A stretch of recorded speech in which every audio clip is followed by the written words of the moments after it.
يا بنت يلي ما ستر راسك الشاب الله. وبزعمة انك من كبار العوايد.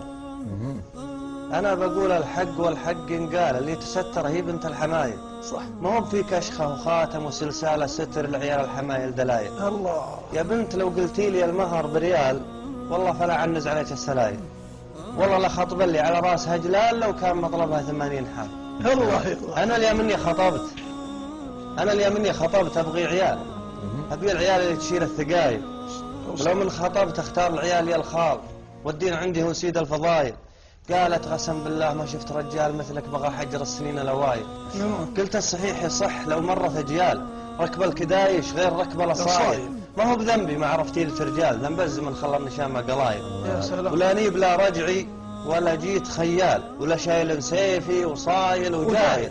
انسان متعلم ومن ناس عقار وفتحت عن نهج الحضارات فايل. انا حضري ماني بنازل ورحال، لو الربعي بين ضلعان حايل. وانام في بيت ومكيف جنرال وسوق سيارة عندي موبايل. ترى البداوة فعل ما هي بالاشكال، والسلب ما نرضى عليها البدايل. وتبعت سلم العود واصبحت وبال، ونقيت لي من الذود دق وجلايل. الطيب لاهل الطيب يبقى ولا زال، واعرف اسلوب الطيب والشك زايل.